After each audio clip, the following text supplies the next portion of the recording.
George Massoud is the director of London, UK-based design and research organization called Material Cultures. Material Cultures is an interdisciplinary, non-for-profit research, action, and design organization working to address the intersecting issues of climate and social justice in the built environment. Understanding buildings as ultimately drawn from the landscape, they argue for the reintegration of architecture and agriculture. They support regenerative approaches to growing and harvesting materials, fostering bioregional construction practices that operate with planetary boundaries. They challenge systems, technologies, supply chains, regulations, and materials that make up the construction industry with the aim of transforming how they build and who they build for. George Massoud is an architect, educator, and cultural worker. He is interested in how we can build futures of interdependence with the various ecologies that shape our built environment. This underlying philosophy is explored in the spaces he occupies as a practitioner, in the studio, in the classroom, and in the community. Thank you for being with us today, George, and also thank you for holding space for the graduate students early this afternoon. We're so thrilled to have you. Welcome.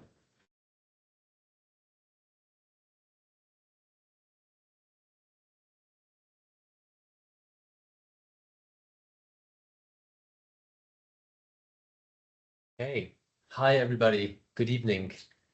I'm really excited to be here and to experience the snow. We don't really get that in London, at least not in this way. So yeah, so it's a real treat for me. I'm George and I'm from Material Cultures, and I'm really excited today to present to you some of the work that we do at the organization, and to talk through some of the projects. So we are a not-for-profit research and design organization. We work towards bioregional construction that's integrated in regenerative and socially just land and building systems. We do this simultaneously through design, research, and our learning platform called Make.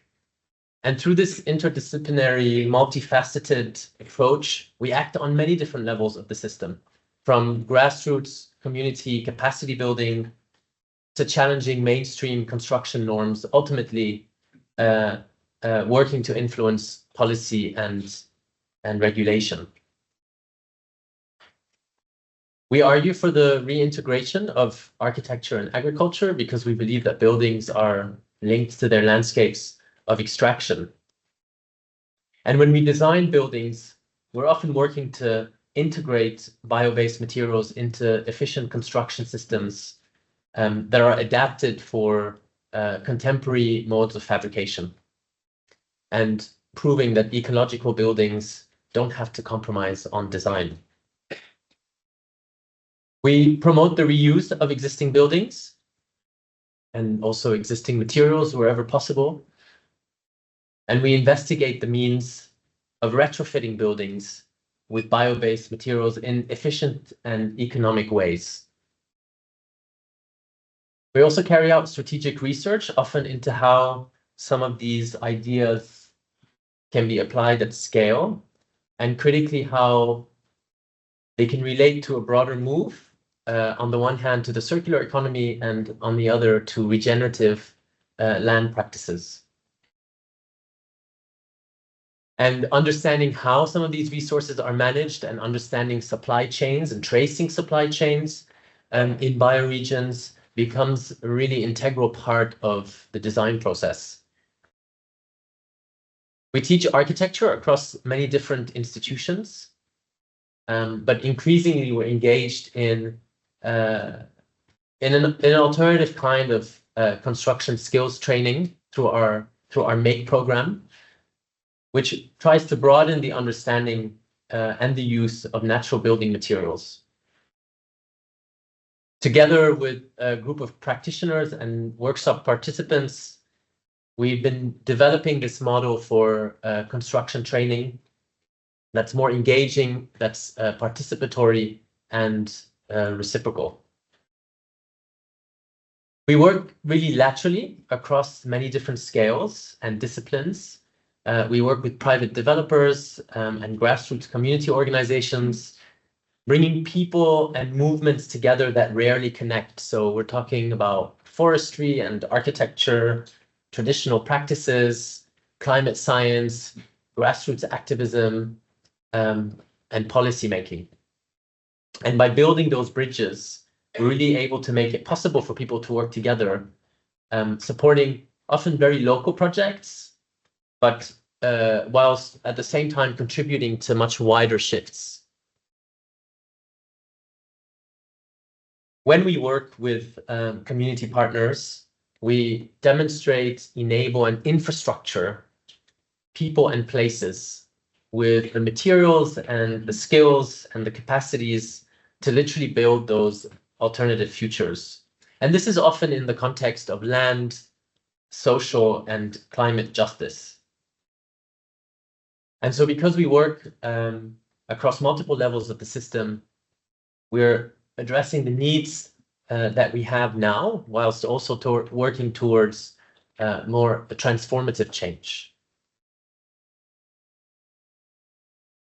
So plants that are grown in 3 key landscape typologies make up the buildings that we design, at least the ones that I'm going to talk about today. Farmlands, forests, woodlands, and wetlands. Timber that's grown in forests make up the structures, straw that's grown on the farmland make up the walls, and plants that are grown in wetlands clad our buildings. So what I'm going to do is I'm going to talk briefly for about these landscapes and some of the research that we've done to kind of better understand landscape regeneration and how that's linked to how we make buildings. And then I'll focus on 3 projects that predominantly use straw as a building material. So I'm going to speak for about 45 minutes. Now I'm just going to drink some water.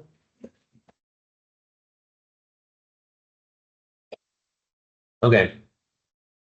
So I'm going to start with straw, farmlands. Straw is a stem of cereal crop.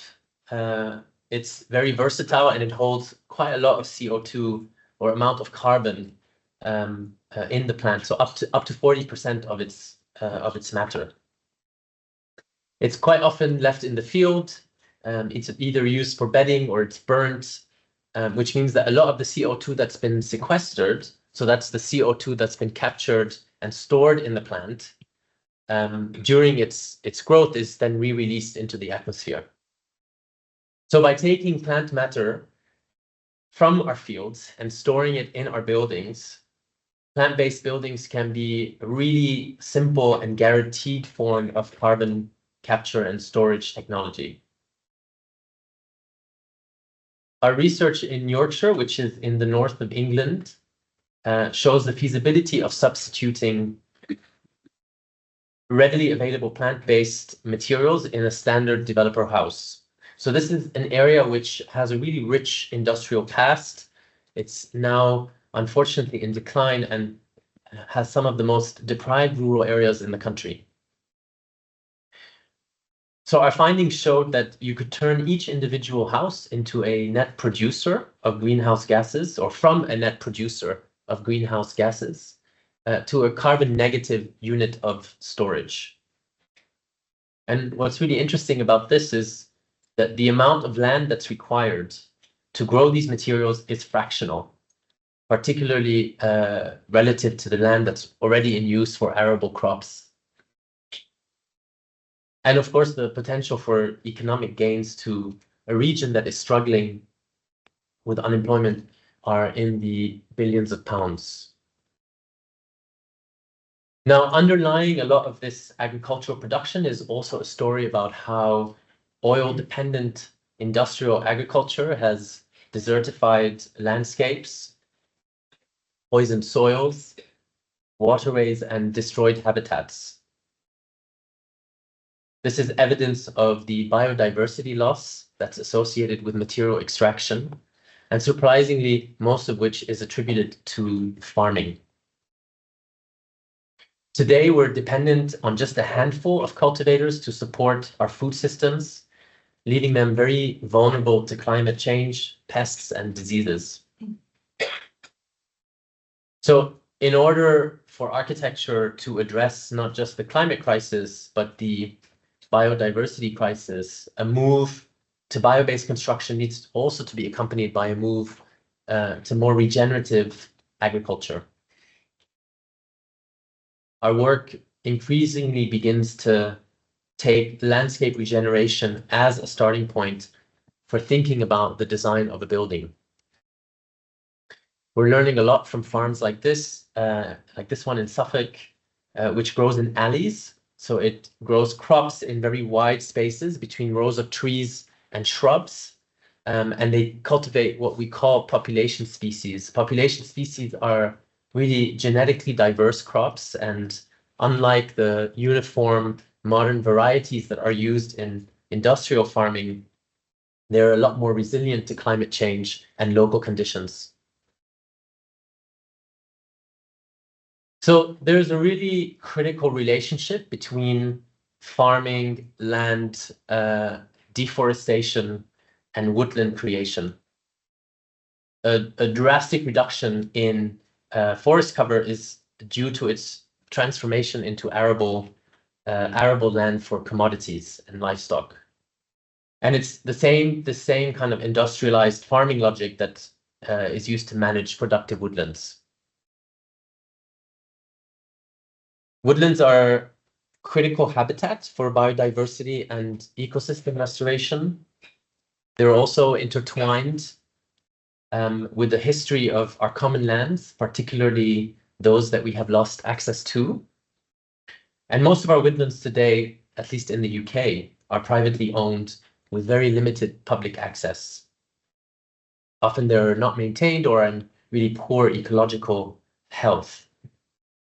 Now, converting agricultural land to woodland can also be seen as the beginning of offshoring deforestation. So that plantation development in one location can lead to deforestation and carbon costs elsewhere. And so with the critical role that timber is set to play in decarbonizing the global economy, the question of how the growing demand for wood is met is critical. And much of this demand looks towards engineered timber, quite often made from softwoods. And they're grown in monoculture plantations. These systems, they deplete soils and have very limited biodiversity within their understories, as well as very little resilience in the face of climate change. So our research speculates on what our landscapes might look like if we planned our forests and forestry practices around the needs of the soil rather than the needs of industry. And consequently, what building cultures could emerge from that. Through our work at the Design Museum in London a few years ago as Design Ecosystem Fellows, we investigated the opportunities for resilient treescapes and regenerative land use management practices to be employed to repair our degraded landscapes. We speculated on a future land use model, so what we call a mosaic landscape, a mosaic alternative to monocultural landscape management, in which arable land is woven alongside short rotation forestry.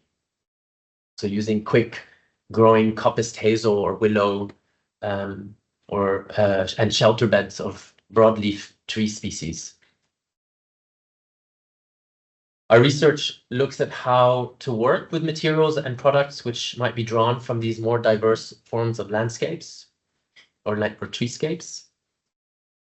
And we've published a lot of this online on our website. It's open source, so you're welcome to dive in if you're really interested.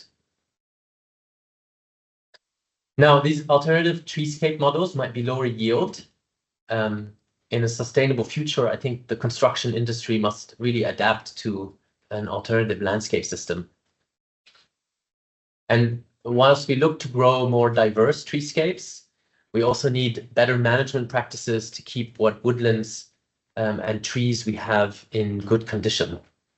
So although the principles of working with bio-based materials are good, it's buildings like this that we now need to question.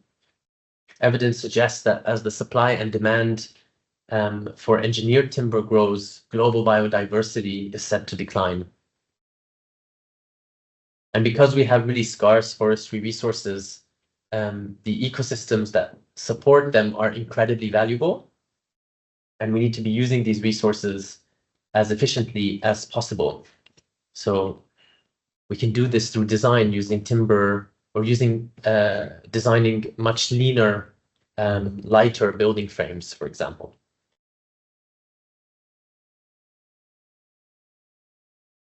We've also been looking at wetlands as landscapes of potential, and unlike timber, wetland plants have very fast harvest cycles and are able to store much more carbon in their soil. Essentially, the wetter, the better. And wetlands were historically identified as areas of mystery and threat, quite often described as wastelands with no inherent benefit to human population. But these incredible zones are stopovers for migrating birds, they're carbon sinks and buffers against sea flooding. But they were once seen as landscapes of untamed nature that needed to be transformed into productive grain fields. But what you see on the screen here is a historic map of the fens in eastern England. They were wet and nutrient rich and quite diverse. And this is the same area that's been drained and turned into grain fields. Now, a common misconception about wetlands is that civilization, or the common misconception is that civilization started in arid settings, irrigated to grow crops. But in fact, wetlands are the origins of population settlements. They had very little written records because they were working with lots of perishable building materials. So we're talking about bamboos and wood and rattan and reed and sedge that have been claimed by water over time, and they've remained invisible. There's a lot of potential in re-wetting and rewilding wetlands for conservation and production. So I'm talking about land management systems where conservation, biodiversity, habitation, food, and material production coexist. And turning land back just for natural regeneration for the sole purpose of ecology risks externalizing the issue of food and resource production very often to places in the global south. In our research collaboration with Bauhaus Earth in Germany, we're exploring how reeds and other paludiculture crops, so those are crops that grow in really wet conditions, how they can be cultivated to both benefit the farmers and the landscape.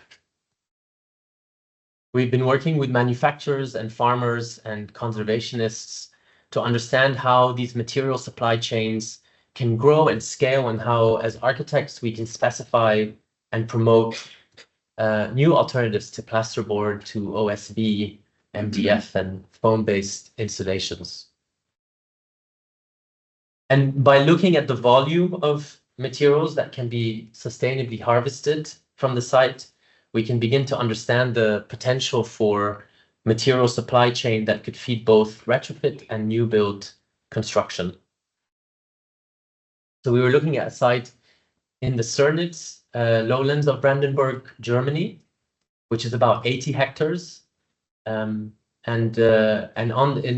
this study, we looked at setting aside 10% of unharvested land for biodiversity, and the rest being sustainably harvested. So with that, you can insulate up to 60 houses a year per growing season.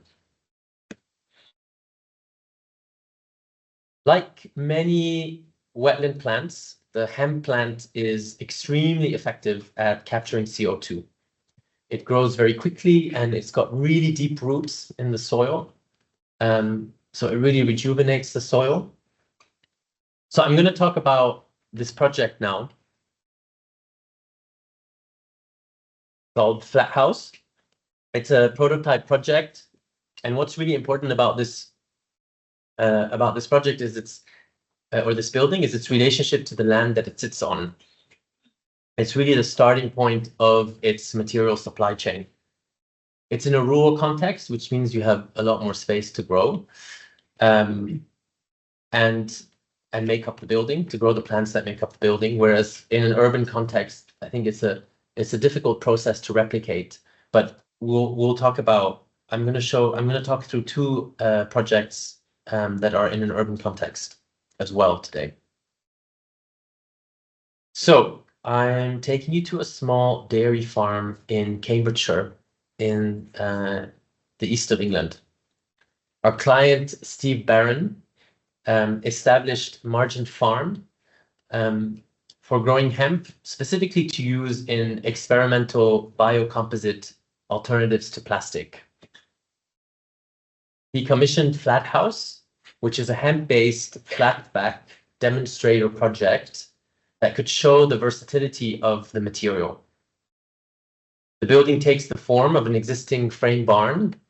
We retained part of the structure to support a glazed hothouse and a climbing frame for the plants. So on the site, we established a new crop rotation. Fields that were previously used for grazing and wheat production were now used for growing hemp. And as I mentioned earlier, the long roots of the plant really send carbon deep into the soil and rehabilitate the soil structure. And of course, the plant above ground sequesters an incredible amount of carbon. So the harvested straw did a lap around the country. So first it was sent to the north so that it can be decorticated. So this is when you separate the sheave from the fiber. And you can see this on the screen, that the sheave is the inner bit of the stem and the fiber is the outer bit that's been stretched out. And then once it's gone through that process, it's sent to Buckinghamshire, which is in the southeast, where it was combined with lime and cast into panels, what we call cassettes. And this panel system was developed with a long-term collaborator called Will Stanix and Oscar Cooper, who was part of the building team alongside Henry Stringer. And the building was erected on site in a matter of days. So combining the sheave with some lime to form a really dry porridge allows the material to be wet cast into any form. It doesn't really have any structural strength. It relies on the timber frame, but the hemp is incredibly insulating and provides the walls with thermal mass, meaning that you can really achieve the same U value as a cavity wall within the same depth. The cladding for the project was developed with Margin Farm and combines the hemp fiber with a sugar-based resin to form a corrugated rain screen. And this product is really incredible. It changes color with the seasons and is aging really beautifully. Internally, the spaces shift between scales, so the bedrooms are a lot more kind of intimate and lower floor to ceiling height. And the more kind of communal areas have a much higher floor to ceiling height and are more spacious. And this kind of spatial complexity we feel makes a space more adaptable, it's more inviting, and it's much easier to inhabit. Now, working with natural materials in such a direct way allows for the materials to really hold and give character to the space. And this often influences the material finish. So, for example, whether timber is specified to have a planed or rough sawn finish, whether a surface is sealed or it's left raw, and the size of the components from which elements are made, and all of that begins to kind of inform the design language. Now we're constantly navigating the compromises and contradictions of working with a highly complex industrialized supply chain. And whilst our projects really attempt to make architecture that's descriptive of their bioregions, often the infrastructure is not there. But as it develops, I think we can begin to be much more specific about the materials and the architectural language that develops. So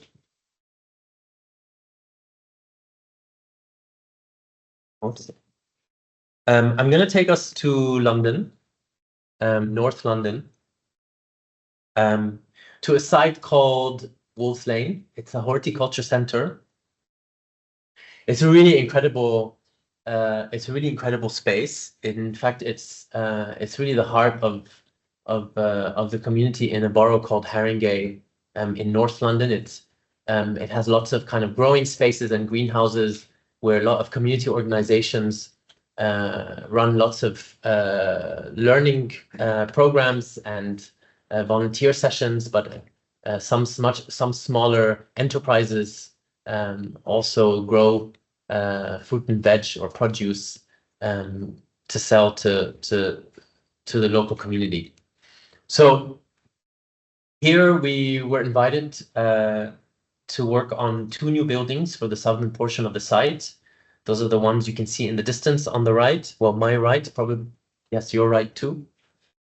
And these new buildings are provide new spaces for learning and working and gathering and distributing food, as well as some office space for some of the organizations that are based on the site. We developed a really simple system with a lightweight timber frame and straw infill, and we worked with straw that's in bales. And these were taken directly from fields on the periphery of the city of London. And the buildings are roughly rendered with this red pigmented lime. They're roofed with a very simple, lightweight agricultural steel cladding that kind of slips down the elevation. And then the elevations are clad in this timber trellis, which supports plant growth. So I'm really excited to see how they start to kind of take over the building over the coming years. The straw bales create really deep reveals, making lots of places to sit and perch, particularly around windows. And the buildings form a series of courtyards that are moving from more public-facing spaces to back-of-house spaces.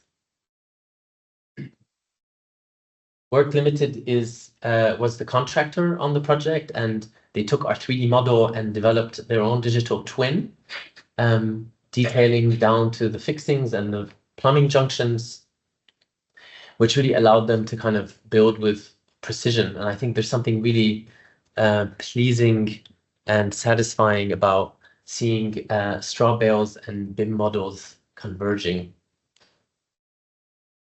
The buildings have been designed to be a tool for learning and communicating the value of plant-based construction. And the project as a whole is very much rooted in principles of social justice, creating spaces to practice, grow, and learn for those who have been historically marginalized or disenfranchised. So the community partners on the project, so those are the organizations that are that manage the site, but that are also based off of the site, include a cooperative called Organically, and Ubele, which is an African-led diaspora or African diaspora-led organization that empowers Black and POC people to catalyze social and economic change. And what's really interesting about Ubele's research is that it's revealed that there's been a really shocking loss of community assets and buildings within the Black and POC communities of the UK since the 80s. And it's had a real consequential impact on the sustainability, the presence, and the identity of those communities. So places like Wolves Lane are increasingly important as places from which we can build community, knowledge, enterprise, and leadership. And in the UK in particular, we are really seeing a shift in how people are thinking about land and how people are thinking about ownership and the built environment, a real movement towards community wealth building. This project, I think, is a real example of how power is being reimagined and rematerialized through who has access to land and who cares for land. We developed a participatory construction framework that consisted of apprenticeships, skills courses, and volunteer sessions. And this means that the construction of the buildings had seen lots of teams of site users and volunteers that exchange knowledge and learn how to build using these materials. And transferring those skills to site users really empowers them to maintain and care for their own buildings. Direct contact with and understanding materials, understanding those materials, their properties and what they feel like is really at the heart of how we design. And this process often is about enabling the same relationships of custodianship to a site, or that site users have for the land or for the site to the buildings that they occupy as well. So I'm gonna, well, down the road from Wolves Lane is a growing site called Pasture Gardens. This project is called Growing Place, and it was funded by REARC, which is a foundation that's based in Copenhagen under their practice-based funding scheme. It's a 3-year-long project, and the purpose of this project really was to build infrastructure on growing sites using an alternative process that's much more aligned with agroecological principles. So in the heart of North London, actually not too far from Wolves Lane, is a growing site called Pasture Gardens. It's a 7-acre council-owned site that sits in a field surrounded by a boundary of really mature trees and shrubs. And it's really beautiful because in the autumn, when the leaves start falling, you can start to see the suburban skyline of London in the distance. Before becoming a food growing site, Pasture Gardens had been unused for more than 20 years, so it was totally abandoned. And the work really began with clearing and composting, setting up a crop rotation system that gradually restored the soil fertility. Nowadays, the site is open to volunteers, and they produce seasonal fruit and veg throughout the year. It's very typical, actually, of many small-scale sites, urban farm sites that are dotted around the city. They often lack essential infrastructure for growers to operate. And urban farm sites like this are usually run by growing collectives, small enterprises, or local communities. And what's really exciting and emerging from such community farms is an increasingly coordinated movement to establish much larger rural sites and increase access to land.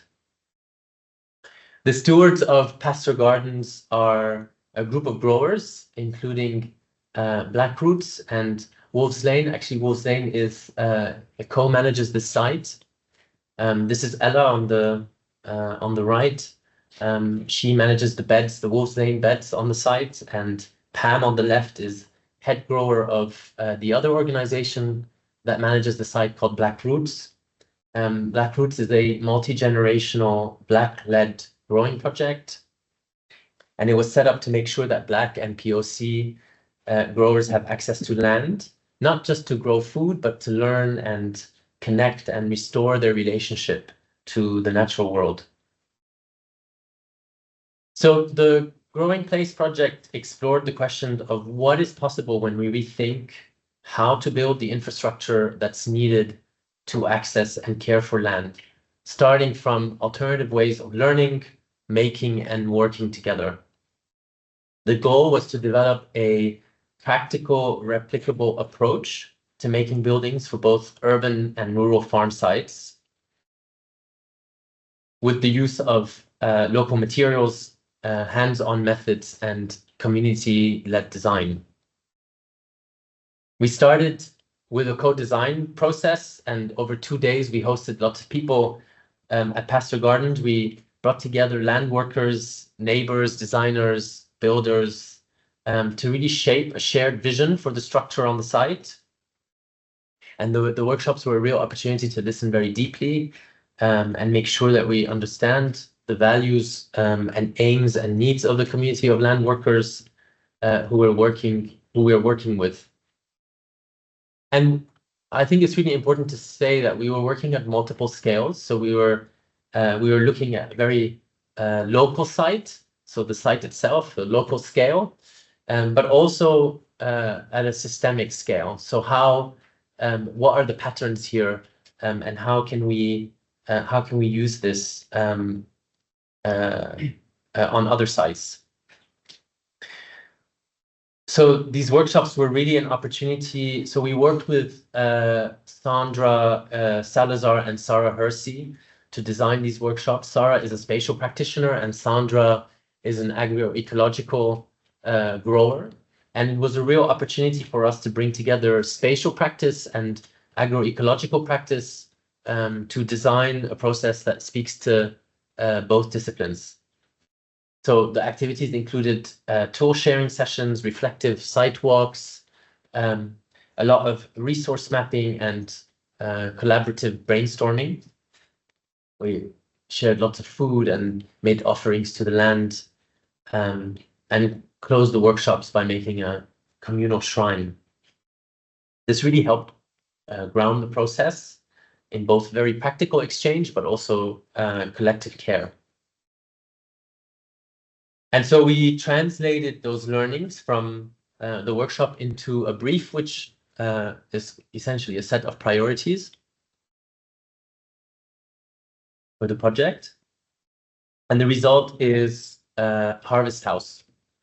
So Harvest House is a flexible, low carbon structure that can be used on small agricultural buildings, agricultural sites. It can be used as a storage space, as a workshop, a communal space, or a home for up to 5 people. It's got a really nice, generous porch that overlooks the farm. Really large double doors on either end of the building, lots of windows, and you've got a really large roof that overhangs with overhanging eaves. That will ensure the longevity of the building, and again, lots of deep walls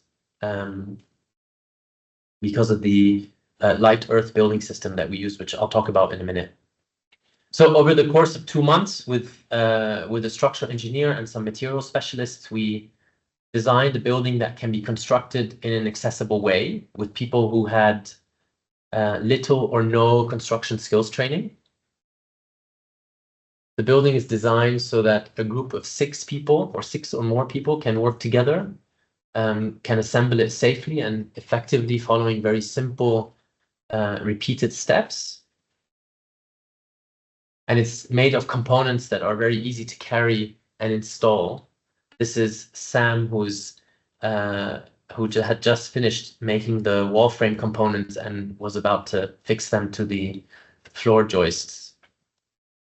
It's also very easy to assemble because it's designed to be made using very simple tools without the need for specialist machinery. And the building is designed using materials that are found, grown, or dug on the site. Also working with standard timber sizes that are found on the market. And really at the heart of the design is a light earth wall system and a reed cladding system on the outer skin of the building. This is actually a photograph of the building a year ago. It's now been plastered. Lots of different colors. So light earth is really incredible. It's made of mixing subsoil that's really rich in clay with loose straw to create this really insulating, breathable wall infill. Sorry, there we go. So many of you might know agricultural straw, which is often like barley or oats or wheat, that would typically be discarded. In this case, is used to create a building material that has very insulating effects that are especially suited for temperate climates. In fact, the straw that we used on this building are from leftover bales from the Wolves Lane site.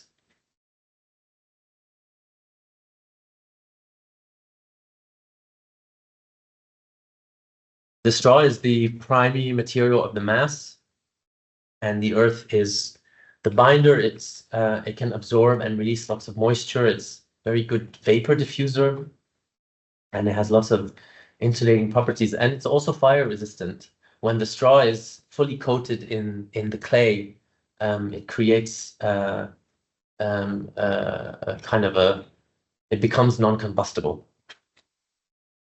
And because the building relies on a timber frame rather than masonry, the walls can breathe and dry easily and provide a very healthy kind of indoor environment and long material life. For the cladding, we used reed. We had lots of leftover reed from a previous project.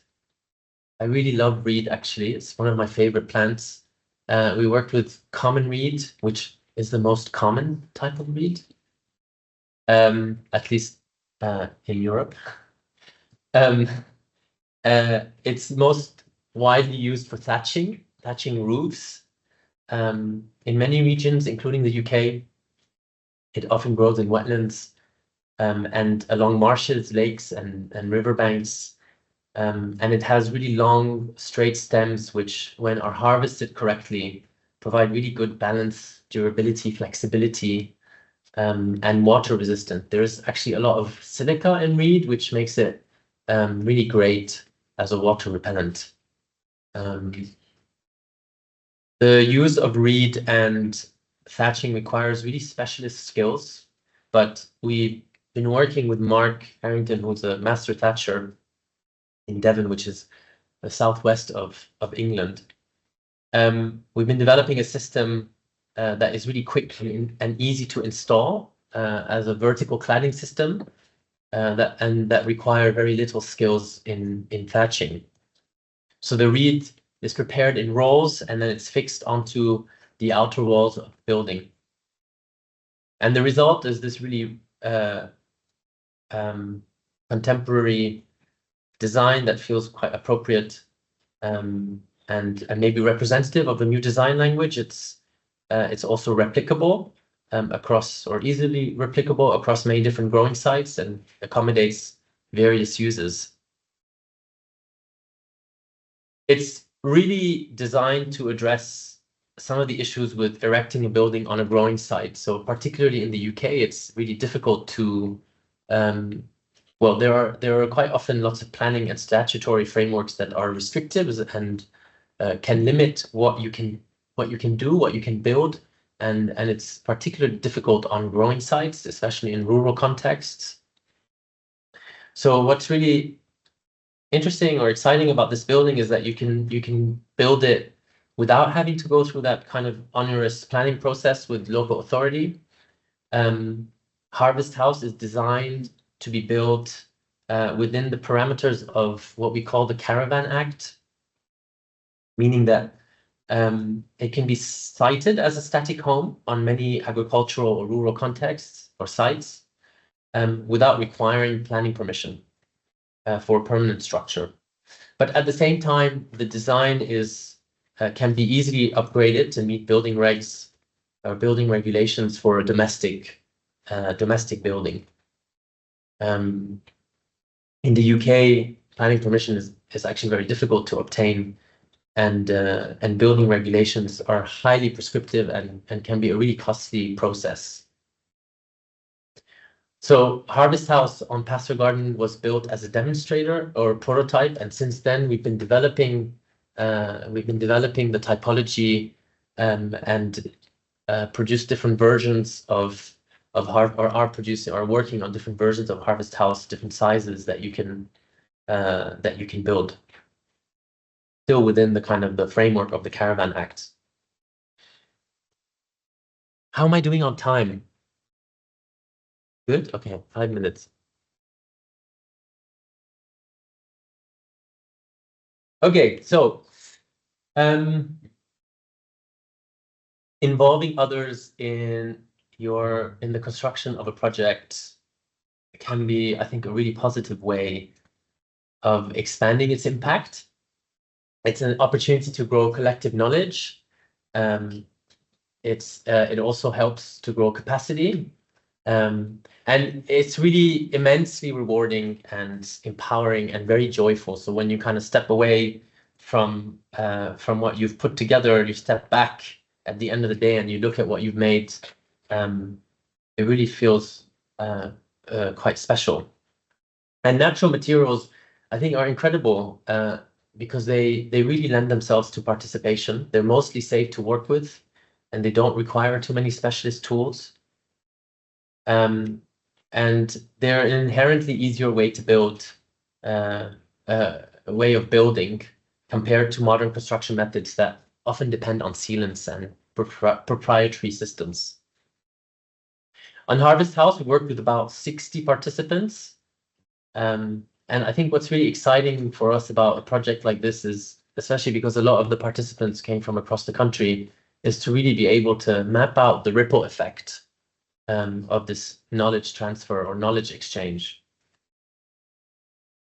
What people are taking back to their communities.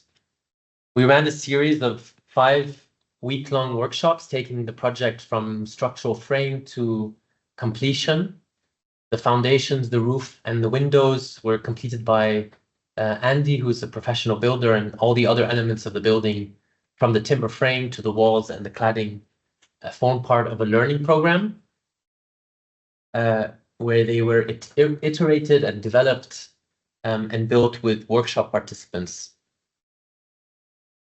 So I think we took quite a lot of the learnings from the co-design workshops and tried to reflect on how those were framed, and tried to introduce some things like grounding the workshops at the beginning and at the end of the session with ceremonies as a way to kind of get to know the land, to honor it and the knowledge that it has offered us. We worked with Sandra, who I mentioned earlier. She often came and opened and closed the sessions, and I think it's really difficult to measure the value of these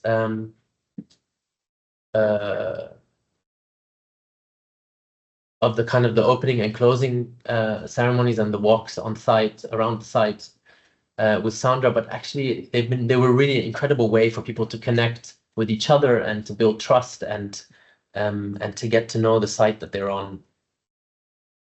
We worked with 3 different co-facilitators, so a carpenter, Andy, a master thatcher, Mark, who I mentioned earlier, you saw a picture of him actually, and a clay specialist, Will Stanix, who was actually one of the key builders of the flat house.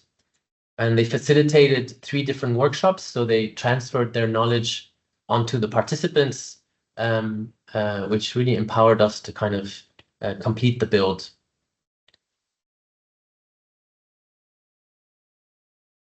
Yeah, I think the process felt really held and held by the people that were there, but also by the land itself. And I think this teaching goes beyond passing on skills. It really changes how people relate to the world around them through a very deeply embodied learning process. So, you know, when you're digging clay from the ground and you're shaping it into walls, it's really an experience that stays in the body, and it creates a lasting instinctive connection to land and materials. And these hands-on approaches aren't just about building, it's really about shifting how people see their place within their environment.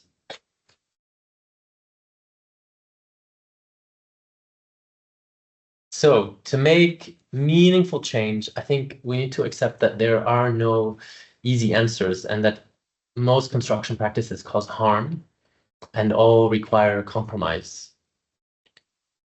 But we must really back sources and supply chains, drawing on the knowledge and experience across many other disciplines to really try and understand what compromises are acceptable and in which the harm outweigh the good. And this will obviously require a reimagining of our relationship to land and how we use land at many different scales. But I think it also really offers an opportunity for economic and social renewal. So I think I'm going to stop there because I think I spoke for more than 50 minutes. But thank you so much.